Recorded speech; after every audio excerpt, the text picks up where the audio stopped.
What's up, everyone? Welcome back to Tatay Talk, and we have a very special episode today. And in this episode, bago nga palang lahat, syempre we introduced Tatay Talk. So this is our third episode na after the reboot episode that we did.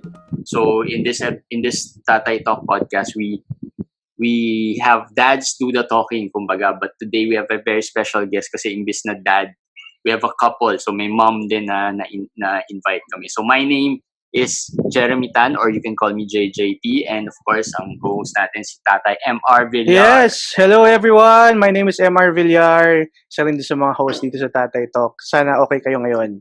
Yes. Alright. So, huwag na natin patagalin pa to kasi very excited ako to have our guest for today and to talk about something different naman, something not regular na pinag-uusapan about parenting. No? So, they are part of the group called SPIT, Silly People's Improv Theater. Probably the best, if not the best, improv group here in the Philippines, the number one. So far, may mga napanood na rin naman ako, pero ito talaga the pioneer siguro in the Philippines and the best. You should be able to watch them para to know kung gaano galing tong group na to. Of course, they are a couple within the group. We have Monica Cruz and Chester Cruz. Hi, guys. Hello. Good day. Good Good day day. sa inyo. Good day. Yes. Good day. How are you guys? Good, thank you. Thank you for So, inviting us. No, Yes, no, thank you. thank you for accepting kasi medyo it's our pleasure to have a guest na from a very premier group of group of people, di ba? So, syempre ako big fan ako of improv. So today we'll talk about improv and parenting. So parang so like I mentioned, si SPIT is an improv group and Yes. the best improv group in the country. And maybe siguro sa start, can you share us about improv? What's improv ba? Sure. Chester or me? Kahit sino. Okay. So Anyone. Improv is a form of theater where everything that you see performed on stage is done on the spot. This means that it is a very collaborative form of theater because even the audience gets in on the performance. So how we do this is we base kung may eksena or kanta or joke, any of those things that will be performed are based on audience suggestions. So yeah, it's a very immersive, interactive form of theater. That's improv. So, how did you get into this type of theater? Were you theater before or parang mahilig talaga kayo sa theater? Or yung sa stage theater ba kayo galing na nag-transition to improv? Or Well, actually, we are not theater people. I am an architect by profession. Monica is an interior designer. Mhm. And nanonood lang kami dati ng SPIT. We were okay. fans. We were fans before, and then they had a workshop, and then we joined that workshop, and then everything just flowed from there, and then we got into the group na. Tapos yun, we were there since 2006. So matagal-tagal na rin kami doon. 2006, so that's 14 years, tama? Yes. Tagal 14 na. years. Tagal na. Oo, So ever matagal since na. you've been performing with SPIT na? Yes. Kayo ba, doon kayo nagkakilala? Or? Hindi. Kami na nun eh. Kayo When we na. joined, we were already together. Tapos the person that started to invite us to SPIT shows is Missy Maramara, who is a high school friend of mine. But siya naman, performer talaga siya by profession. Oo. And then, she'd invite us to the shows. Tapos, nanonood kami hanggang sa natuto na kami. Tapos, kasali na kami. Okay, so si Missy, kilala ko si Missy kasi Yes. Teacher mo yun eh. Teacher ko yun eh. Teacher ko Teacher yun eh. ni Jeremy sa workshop. Improv. Oo, sa level Okay. 1, So, alam niyo, improv. so sobrang funny JJT sa improv. Nahatak niya ako dun sa teacher class ni Monica. Yes! I told them na talagang zero knowledge sa improv, and then when I got there parang okay din pala. Hindi, sabi ko nga kay MR, he should watch yung mga shows nyo kasi parang iba talaga when you watch it eh. Kasi like kayo, I've seen you ilang beses na before I left for Batangas. Parang sobrang enjoy talaga eh. Sobrang iba, I've tried improv for one level lang. So parang feeling ko ang hirap, 'di ba? Yung sa inyo sobrang natural pa eh. Tsaka yung bilis nung pag-iisip is talagang different eh. Iba rin talaga eh. Diba? Thank you. So Was it a hard transition? Like, syempre, I know that you were fans, but it's different when you're watching it as opposed to, you're the one doing it eh. So was there a hard transition period, or parang you find it naturally kasi you're very inclined with improv itself? I'd say yes and no. Mm-hmm. Because improv is actually all about harvesting. Okay, no, erase, not that right. It's actually honing the skills that you already have. Okay. Kasi contrary to popular belief, improv is actually not comedy. It is a theater form, which comedy is also, di ba? Mm-hmm. Excuse me. Ngayon, kaya nagiging nakakatawa ang improv is because it is based on our truths, on our own personal stories, and it becomes relatable to the audience. And I think in that way, easy siya. So that's number one. Secondly, it becomes easy also because you had very good mentors. So Missy is one of them. And then Gabe Mercado, Ding Dong Rosales, Akong Bongkaras. And at that time, Joel Trinidad, yung mga original members pa ng SPIT, J. Ignacio, ganyan. We had very good members. Mm-hmm. And I think it is also further made easier by the fact that improv is all about taking care of each other. Kasi nga wala kayong script, di ba? Yeah. So, ang nangyayari is, puro kayo alalay. And because of that, nagiging madali siya.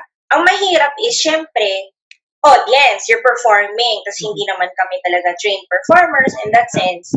So yeah, maybe Chester can tell us more. Kasi mas introverted yan kaysa sa akin. Eh. Oh, really? So iba yung struggle. Mas grabe. iba yung struggle.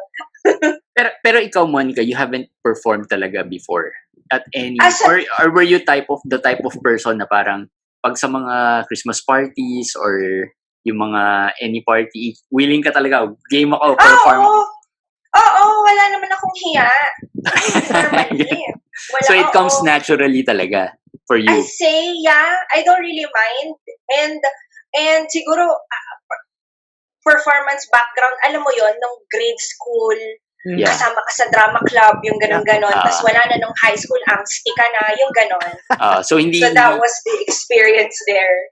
Hindi iba. So si Chester, like you mentioned, introverted. So paano naman yung naging transition for you, Chester? Alam mo, honestly, hindi ko talaga alam kung ano nangyari. Parang bigla na lang talaga siya nangyari. Kasi ang pinaka-performance ko noon, high school na band, yung mga Battle of the Bands, ganyan. Hanggang doon lang ako. Wala akong theater, drama, whatever. Talagang nangyari, everything really happened lang na biglaan. Pati yung pag-perform, sobrang naalala ko yung first performance ko noon. Sobrang nakakatakot kasi hindi naman ako sanay sa harap ng mga tao. Tapos, eventually, dahil nga magaling ang mga mentors namin, we had the skills, we knew what to do. And isa pang natutunan namin sa improv is not to be afraid to make mistakes. Talagang i-embrace mo yung mistakes mo kasi yun yung nagpapaganda sa isang scene, kunyari, pag nagkakamali ka na. I-embrace mo siya tapos malalaman mo kung ano yung gagawin. Pero hindi naman to dahil sa dahil sa pag-ibig, dahil kayo ni Monica, ganyan. Kaya parang, Ay, hindi na. parang ano Hindi naman na, napilitan. No? Hindi naman. parang hindi naman napilitan, pero since nandyan si Monica, para lagi ko siya makasama, sige, join na rin oo, ako. oo. Diba? Ibang angle yun. Ganun ibang yung mga angle. style ng mga lalaki minsan parang para ma-impress sa akin, hilig pala to ni Monica, di magjo-join na rin ako. Hindi naman ganoon. Hindi naman. Actually, napa-join ako kasi ang sabi ko, hindi dapat ako sasali sa workshop maghihintay lang ako sa kotse. Tapos biglang pinapasok na rin. So, sumali ka na, nandito ka na Ganon. Yun yung okay. So, parang ano ka lang, hatid sundo ka lang dapat. Tapos biglang ikaw na rin nagbayad. Oo. Galing! Diba? Nahatak pala dahil sa dahil dahil naghatid sundo lang, diba? Oo. Diba? So yun, transition tayo. So, when you started with improv, hindi pa kayo kasal? Yes. Hindi pa. Pero, during yung relationship nyo, did improv help some way? Or was it, did it have, nagkaroon ba ng effect yon or naging mas okay ba? Or anong nag-contribute ng improv into siguro something that you got from improv that helped with your relationship? I think many things. Because one, medyo demanding yung schedule ng SPIT Kasi as a performing group, may weekly shows and rehearsals. And I think us being physically together, lalo na nung mag-boyfriend pa lang kami, parang that was already the time that we would share. Kasama na yun sa time na magkasama kami. Secondly, ang hirap i-explain ng improv. So I feel that if you are as immersed into it as we are, ang hirap i-explain sa partner. Yung parang ganito kasi yung improv, ganyan. May show kasi kami and all those things. So, with us, hindi na namin kailangan i-explain. Like, for example, even this one, parang sinabi ko, Chester, si Jeremy, may podcast tayo ng ganitong oras. Ano na siya? Pwesto na siya. Dala-dala niya yung phone niya, dala na niya yung earphones. Wala nang tanong-tanong na parang, may earphones ka na ba? And stuff like that. Parang automatic na, okay, sige. Game na. Zoom room. Parang ganon. So those things, mga little details like that, hindi na kailangan i-explain. Kumbaga sanay na. Oo, medyo may ganon. Oo. So do you recommend like couples doing improv or parang hindi rin, or ano bang mas nyo na parang yung couples, kasi bihira yata yung couples in improv Like sa SPIT, wala, di ba? Meron ba? Medyo bihira siya. Although in the community where we are in, meron mga couples din doon na although Chester, parang mas marami sa kanila yung naging sila nung improvisers na sila, sila. Versus si Jeremy kasi nung pumasok, married na siya But, ang daming aso sa amin. Sorry ha. Ganyan okay kasi yung kapitbahay namin But anyway, I'd recommend it. I would recommend improv to couples. Even if it's just a one-time thing, if only to have a shared experience that is really different. In fact, Chester and I are going to be running an improv for couples na workshop. So it's called Improv for Lovers. Yun, and so let's see if we can do it more than once. Pero parang especially during this time na hindi marami ang bagong experiences kasi nasa pandemic tayo and then all different kinds of community quarantines and all that. And syempre, mas safe pa rin talaga yung nasa bahay tayo. Joining these workshops will give us a chance to experience something new pa rin kahit online siya. And no pressure, walang costume, walang preparation. You just come in and then, that's it. You bring yourself. Nangyari na ba sa inyo na after you perform sa improv, tapos biglang pag-uwi, parang napaaway kayo kasi hindi kayo nag-agree dun sa pag-support ng isa? Nangyari na ba yan? Yes. Oo. Nangyayari talaga. Nangyayari talaga. Pero can you share a little bit kung paano nangyari yun? Or, kasi di ba, like sabi mo nga kanina, it's more of a collaboration thing, walang mali, ganyan. Pero, for a couple, if they both join an improv group, or at least share the experience, paano na to turn into what are the things that they should watch out for? Parang, uy, nangyayari to.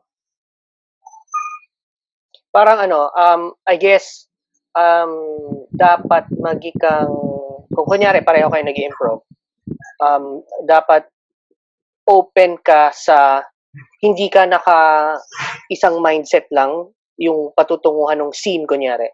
Kung nasa isang mindset ka lang, tapos iba yung binato sa'yo nung ka-scene partner, or yung iyong partner, tapos hindi mo gusto yun, doon ka magkakaroon ng problema. Kailangan mag-adjust ka mismo sa kung ano yung binato sa'yo, and to be open to it. Huwag mong isarado yung isip mo sa kung ano man yung gusto mong idea. Kasi may malaking chance na iba talaga yung iniisip mo, hindi talaga yun yung mangyayari. So, in addition to that, I think, kaya nangyayari yung mga away na yun, I think, kung tama ang memory ko, nangyari yun nung bago kami sa improv. Because there are still some things na hindi mo pa ma-imbibe.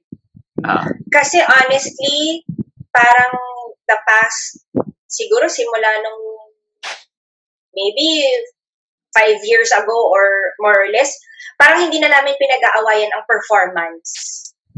Because nga, parang na-get past na namin yung you cannot push an agenda. You have to let it go. Parang ganun. So, no time na yun, doon nanggagaling ang conflict. Yeah. Actually, ang ginagawa sa amin ng SPIT, hindi kami pinapag-partner. Lagi kami hiwalay. Kasi, parang challenge ba? Hindi kami magkasama sa scene. Dati yun eh. Pero ngayon, lagi na kami pinapagsama. Oo. Pero, is there an advantage na pag couple kayo and then nagsama kayo sa scene? May advantage ba yun? Or is it something na parang mas mahirap? Pinapag-kiss kami lagi ni Missy. Pinapag-kiss? So, pinapag-kiss kami. Kiss na kiss! And then, pwede talaga namin gawin. Kasi, walang problema, di ba? Willing naman, willing. Kiss agad, di ba? So, how about, pagdating sa as husband and wife naman, having kids, is it something na nakatulong rin with the kids and sa pag-aalaga ng mga bata or ano? Yung mga games kasi, di ba, for me yan, when I did the level 1, medyo nakarelate ako doon some of the activities. Kasi nga, some of the activities na-realize ko, ginagawa rin namin ng anak ko. When, at that time, she was still mga, 6 years old. So parang, nung nakwento ko rin to kina Missy before, na parang, itong some of the things na tinuturo is, nagagawa rin pala namin sa bata. Kasi so, yung creativity, nandun, and maganda yung na-practice yung creativity nung kid without knowing na ako rin pala na pa-practice yung creativity ko. So, how was your experience with that? So, nung nagkaroon na kayo ng mga anak?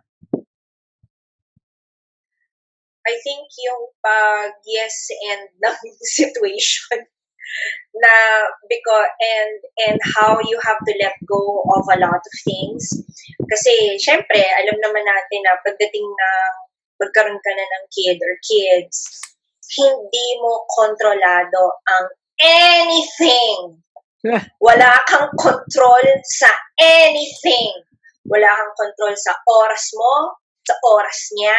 Parang may hugot Ay, grabe. Kasi testy kasi yung bunso namin ngayon eh. Testy siya eh. Kaya how old na pala yung mga kids nyo? Just for context. our eldest is, is 10. 10. And ang bunso is 4. 4, so 2. Medyo malaki yung gap, ha? Oo, malaki yung gap. So, medyo testy si 4-year-old nitong past few days. Kaya parang ikaw, okay, kailangan ko i-let go because sarili siyang tao, may sariling pag-iisip. And very opinionated kasi yun eh. So, kailangan, yung panganay, mabait eh. Mabait yung panganay eh. So, medyo mas kailangan maging flexible and like, if there are things that you want done, you might need to let go of it na, okay, so ayaw niya muna maligo, okay, di mamaya na lang. Okay, ayaw niya muna kumain, sige, kanin na lang. Yung ganun ba? At least may kinain, kanin. Yun. These are things na parang from improv na parang na gamit nyo to your for the kids. Tama ba? Oo. I'd like to share na recently ayaw maligo nga nito si Bunso. And then I don't know, Jeremy, if you're familiar with the game called No Choice. Familiar ka na ba doon? Hindi. Baka by name, hindi. So, sige, for the benefit of MR. Ako yung buzzer. Sige. So, New Choice na lang yung buzzer. So, New Choice is... Sa sampling niya? Pero explain ko muna. Sige. Explain ko Maganda muna kung ano siya. A New Choice is a game where you are going to say a statement, but when you hear this sound, it means you have to change your statement. Okay. So for ang scenario is kasi totoo talaga nangyari to. Ayaw maligo ng bata. Ang nagpapaligo is ako. Okay. And let's take a bath na. Let's take a bath with shampoo. Let's take a bath with soap. Let's take a bath with tabo. Let's take a bath with shower. Let's take a bath with plants. Yan. So hanggang sa nakalimutan niya, nagalit pala siya. Kasi galit siya. So nakalimutan niya, tawa na siya ng tawa. So, galit as in galit. Galit siya dahil ayaw niya maligo. Siya pa yung galit. Dahil ayaw niya maligo. Siya pa yung galit no? Siya pa yung galit. Pero when you did something to stuck in my arsenal ngayon yung game na yan. Yeah. Ayaw rin maligo ng 4-year-old ko. Talaga. Talaga. Ikaw naman magpapaligo, di ba? Ikaw naman yung mahihirapan, di ba? Hindi naman siya. Nakatayo lang siya dun. Ako, gagamitin ko yan sa misis ko pag ayaw niya maligo nang sabay kami. Oh! Good luck! Yan ang game pala ang gusto mo, ha? Pwede. Diba? Yun ang pwedeng gamitin. Ang ganda na meron tayong parang teaser for the may game na examplean si Nano. Pag gano'n, may buzzer din or wala na. Wala. Just use the concept. You just use the concept. Is improv recommended for kids? No. Because actually kids improvise a lot on their own. In fact, because sa improv, kung napapansin ninyo, we call them games. It's because us as adults, we don't play anymore. Pero ang nangyayari, kung napapansin ninyo, if let's say we are in a workshop room na puro aspiring improvisers, and you ask them, when was the last time you played freely, fully, na walang iniisip, everybody would answer the last time would have been when I was a kid. So, actually, very inherent na yan sa kanila kasi I remember, Chester, naalala mo yung mga bata doon sa restaurant one time, yung, the floor is lava! Hindi namin kilala yung mga bata kasi dalawa lang kami noon. Kumain kami. The floor is lava. Tapos nagkalipumpunan sila. Lava siya. Lava! Kasi lava! So sila, oh no! Parang nagganon na sila in one thing. This is the island! So parang yung, as a kid, natural, parang for us as a, so parang I think it becomes more difficult for us as adults kasi what I noticed is because dahil nagtuturo na rin kami ng improv, it is a lot of unlearning very hard set na rules that we actually imposed on ourselves. Parang it is not, parang sino ba nagsabi na kailangan ganito yung itsura mo? Ikaw rin naman yung nag-set ng standard na yun para sa sarili mo eh.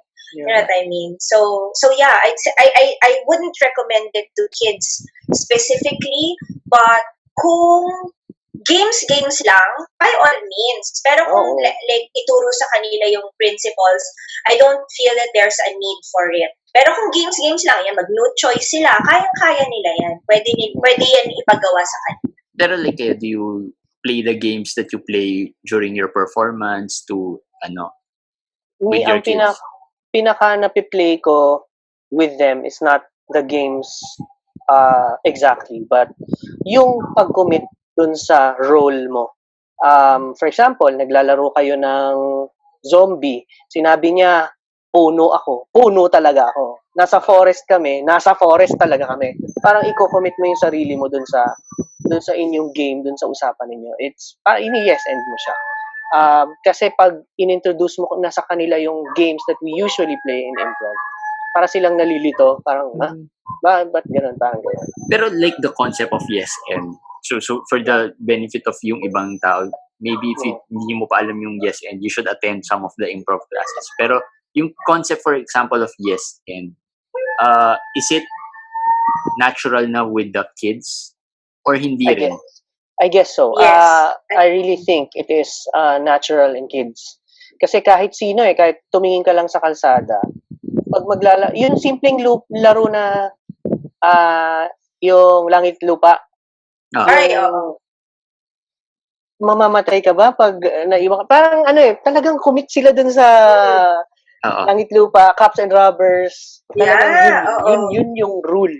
Yun yung role talaga, commit sila sa role. Pero like you guys have kids na 10 and 4. Is it different? Like for someone who's 10, iba na yung understanding niya of these types of things. Like kasi napapansin ko as the children grow older, nag-iiba yung mentality nila na parang nawawala yung playful part di ba? Hindi ba yun yung usual na nangyayari sa atin. I mean, even sa tayo, di ba, when we grew up, habang tumatanda, nawawala yung pagiging playful part Is it, do you think na laging dapat we incorporate improv games or every time? Or how do we handle na tipong pag medyo nawawala na yung interest niya about those being playful? Ano yung dapat natin gawin? Honestly, dito sa 10-year-old namin, kunyari, meron akong naisip na, siguro maglalaro kami ng something or baka mag-arts and crafts kami. So, kunyari, pupunta ako sa kanya, hey, do you want to do something? You want to draw or something like that? Minsan, ang sagot niya, I just like to stay in my room and chill for a while. So, being, you have to say yes to that. Okay, I'll leave you alone for a while. Yun yung moment, tinanggap mo siya. Ganun talaga Pero hindi kayo natatakot na parang lumalayo yung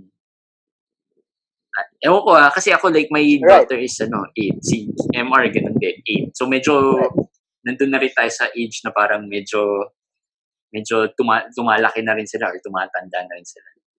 Right. Is it parang nakakatakot rin to feel na parang ayaw na niyang mag-games, alam mo yun, ayaw na niyang... Oo, medyo oo. But I think, kasi kami naman, close pa rin naman kami sa kanya. But we also respect her need for space. Siguro ngayon, dahil kinikilala niya rin yung sarili niyang identity, and the best we can do is support her. Minsan naman, Kasi halimbawa, if we try that ayaw maligo game with her, mahihiya yan. Alam mo yun, kasi feeling teenager na eh. She won't feel that it's a funny thing. Mahihiya siya na parang, Mom! Yung mga ganyan. Dad! Tapos yung puputi na yung mata, di ba ganyan. So yeah, I think the best thing we could do is really just let her find her own way. And kung sa principle ng improv is to let it go also and trust the process. Trust na kung ano man yung binigay namin sa kanya is enough for her to be guided.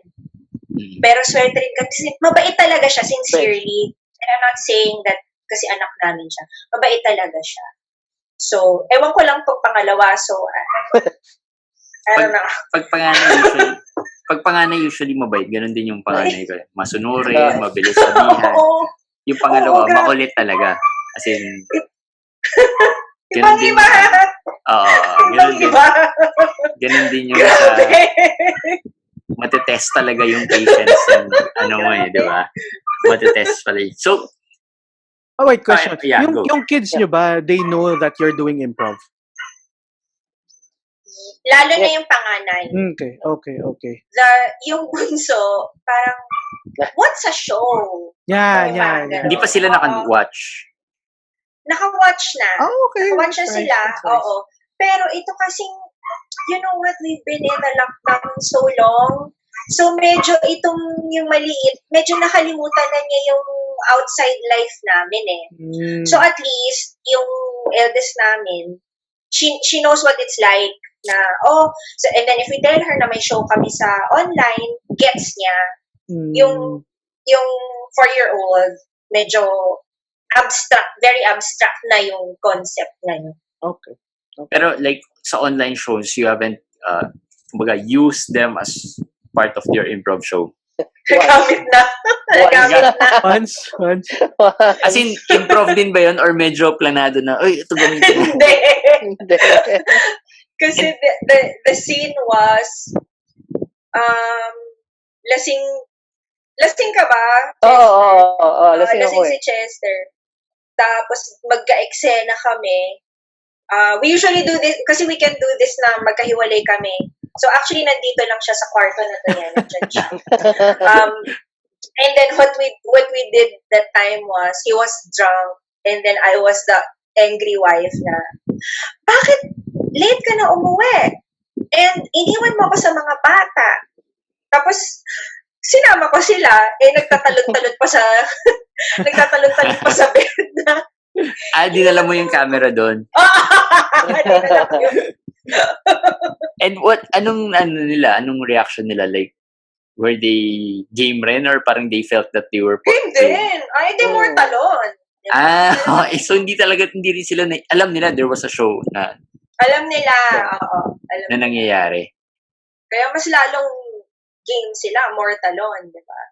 For the kids, at what age do you think na okay na to introduce them to improv? Like, teenagers na ba? What's the youngest that improviser ba na na-meet nyo?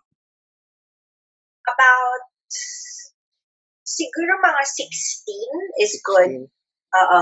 Around that age. By that time kasi, malawak na yung bank of experiences. Yung nagka-crush na, nasaktan na. 16 ba nagka-crush? Parang yung anak ko may crush na eh. Pero hindi pa nasasaktan. Hindi pa. Iba yun. Hindi pa naman. So, pero... Yung tatay nasasaktan eh. May crush na eh. Meron pang nagbibigay ng chocolates eh. Wow! Grade 1, grade 2. naman yan. May budget? Oo, nagbibigay ng chocolate sa kanya. Tapos sabi ko, next time, hingin mo yung mga Toblerone, yung mga Ferrero, yan. Oo, diba? Yung masasarap talaga na gusto mo. Kasi sayang rin yan kung di mo gusto. Tapos, di ba bibigay sa'yo, kanino mo lang ibibigay yan, sa amin din papakainin. Yun naman namin gusto, di ba? Oo, tama. Bakit? Might as well, yung gusto mo na rin, di ba? Pero siya, nahihiya siya pag niloloko siya kasi may mga may crush sa kanya, ganyan. Parang, nahihiya siya pag niloloko siya about dun sa mga ganun. So, 16 is a good age na to, to start. So, Yes, sa mga kids nyo, do you think you'd introduce them to, improv? Like, mag-workshop ka. I think so. I think so. Actually, ini-encourage nga sana namin na mag nung bago mag-lockdown, no, na mag-rep siya sana before, yung para malaman niya rin yung what's out there. So, nag-music lessons hindi naman nagustuhan, nag-swimming lessons and all that. Yeah, just to try. I mean, kung kaya naman nung time namin, edi go, pero hindi namin alam kung ano ba. Kasi, alanganing stage. So, it's hard. Yeah, pero yun nga, maganda yun. Sinabi mo na parang let them try different things. Actually, yun din sana. Try lang kayo ng try. You'll never know kung anong magustuhan nyo, especially at this. Correct. Kung kaya, di ba? Kung kaya ng budget, di ba? Yun. Isa ba yun? Medyo. I think for kids, pag parent ka, you'll make, gagawin mo ng paraan to try di ba? Parang, pag, yung sa atin mismo, parang magdadalawang isip ka pa pero for the kids, parang, sige, try mo yan. Magkano ba yan? Sige. Medyo mahal, pero sige, try lang natin, di ba? Baka magustuhan mo, ganyan, di ba? So, na-mention mo kanina about yung show nyo about, improv for couples. Could you tell us more about that para in case na may mga listeners? Kailan ba to? It's on August 8th. Ayun, sakto. Yeah. We'll release before August 8 para at least okay. So, August 7, 12:59. 11:59, no? Pwede pa. Pwede ba? Oo, pwede. So, pwede pa. The workshop is called Improv for Lovers. It's on August 8th at 8 p.m. And registration is at www.tickettome.com. So, tickettome.com. What it's about is Chester and I will be facilitating a quickie workshop for lovers in the lockdown. So whether you're separated by choice or by quarantine, so if long distance lovers kayo, but if you live in the same house like Jeremy and MR, it's okay as long as you're on separate devices. And wait, ginawin ko lang hindi kami same house ni MR, baka mamaya magselos yung mga misis namin. I'm so sorry. Oo nga pala. So, bali, kung si Jeremy tsaka si MR, apat na. Sama yung... Apat. Hindi na. Mabuti lang malinaw po, mga kaibigan. Mabuti malinaw. So, it is for couples of all colors, pero kailangan dalawa lang kayo. And so, it will be a different date night. Guaranteed. So, any, like, even if you're part of the LG, pwede, di ba? Basta couple. Pwede. Basta couple kayo. Basta couple. What can they expect from the workshop? Aside from a different date night, ano pa? So, we'll be doing improv games. So, we'll be doing improv games and then talking a bit. Alcohol is optional. Oh. So, optional. So, in improv kasi, especially in our community, we really believe in maintaining a safe space. So, it will be in that context still. So, sabay-sabay natin i-explore kung ano ang boundaries ng isa't isa. And also, hopefully to get to know your partner better or maybe have a different way to communicate with them. So yeah, it'll be fun. Sounds exciting. Yun, fun. Yeah. Si MR nag-enjoy naman dun sa improv teaser. Wala ko alam nun Zero knowledge yun. Kahit ako eh. Sige, ito last part of our show. We have a question for the day na parang na-send in ng some of the followers. And then, let's answer it. Let's help them answer it. Okay, so, ito yung question. So, hi, I'm a father of 2. Yung isang child ko is 5 and the other is 2 years old. we have one house help, and recently, due to the pandemic and lockdowns, my wife and I started to work from home. With this setup, we've been having problems focusing on work because our kids always want to play with us. What can you advise us to how we can manage to focus on our work while being with the kids? Can you give us some work from home tips? Pero, nakuha niyo yung question? Mhm. Pero pwede Yes. mag-request. So, one of my favorite part of the performance lagi ng SPIT is the oracle. Okay. So, curious ako or interested ako to see what the answer would be if you were the oracle. Kayo ni Chester yung oracle. Sige. Okay. Chester, i-2 words natin. Kasi may Two lagi. words. 2 Right. words. Sige. Okay. Ready when you are. What's the name again? What's the name of the person? Tago na lang natin sa pangalang John. John. Okay. John, kapag Ikaw ay palaging iniistorbo ng iyong mga anak, kailangan mong magtimpla ng kape at juice para ikaw ay makainom at makarelax konti. habang ang Misis mo at ikaw ay magkatabi. Yes! Thank you! Thank you! And on that note, we'd like to thank si Monica and Chester. Sobrang ganda, sobrang galing. Napabigyan tayo sa a little teaser about what improv is all about and how Thank improv you. has affected somehow their relationship and their lives as parents as well. So thank you. super thank you guys for for Thank you. joining us. Thank you very Anything much. aside from the lockdown, anything you want to promote pa Promote, as yeah. part of do you have regular shows for Yes, please, yes.